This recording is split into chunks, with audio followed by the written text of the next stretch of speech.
Hi friends, welcome to south with north cooking. இன்றைக்கி கருவேப்பிலை இட்லி பொடி செய்யலாம் வாங்க. அதுக்கு நம்ம தோட்டத்திலே உடச்சிட்டு வந்த கருவேப்பிலைங்க. இந்த கருவேப்பிலை நல்லா உருவி நிழல்லே காய வச்சுக்கணும் ஒரு 2 நாளைக்கு.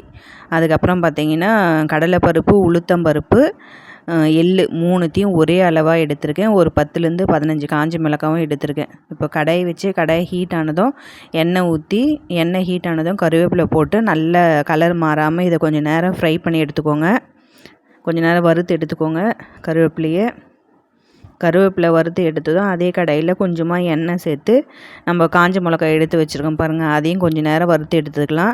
காஞ்ச மிளகாவும் கருவேப்பிலும் கலர் மாறாமல் வறுத்து எடுத்துக்கோங்க. காஞ்ச மிளகாவும் கருவேப்பிலை மட்டும்தாங்க எண்ணெய் சேர்த்து வறுத்து எடுத்துருக்கேன். இதுக்கப்புறம் பார்த்தீங்கன்னா கடலைப்பருப்பு, உளுத்தம்பருப்பு, எள்ளு இது எல்லாமே எண்ணெய் சேர்க்காமல் மீடியமான ஃப்ளேமில் சிம்மில் வச்சு கலர் மாறாமல் கருப்பாகாமல் நல்ல ஒரு பக்குவத்தோடு நம்ம வறுத்து எடுத்துக்கலாங்க. ஏன் எல்லாத்தையுமே நான் தனித்தனியாக வறுக்கிறேன்னா ஒவ்வொன்றும் வறுத்து எடுக்கிறதுக்கு ஒவ்வொரு டைம் பிடிக்கும். அதனால் நான் தனித்தனியாக வறுத்து எடுத்துருக்கேன். கடலைப்பருப்பு, உளுத்தம்பருப்பு, எள்ளு எல்லாமே தனித்தனியாக வறுத்து எடுத்துருக்கேன்.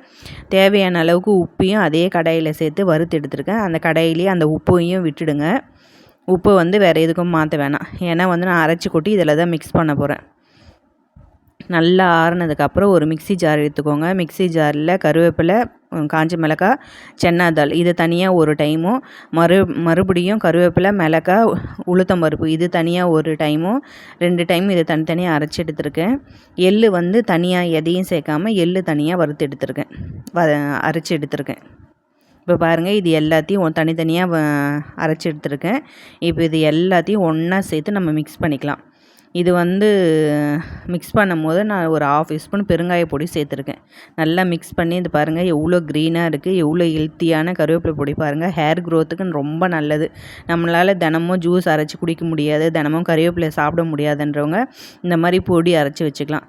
இது இட்லி தோசையோடு சாப்பிட்றத விட எனக்கு சாதத்தோடு சாப்பிட்றது தாங்க ரொம்ப பிடிக்கும். சாதத்தில் நெய்யும் எண்ணெயும் சேர்த்து நல்லா மிக்ஸ் பண்ணி சாப்பிட்டிங்கன்னா அவ்வளோ சுவையாக டேஸ்ட்டாக இருக்குங்க. கண்டிப்பாக நீங்களும் ஒரு டைம் ட்ரை பண்ணுங்கள். வீடியோ லைக் பண்ணுங்கள், ஷேர் பண்ணுங்கள், கமெண்ட்ஸ் பண்ணுங்கள், சப்ஸ்கிரைப் பண்ணுங்கள். Thank you friends.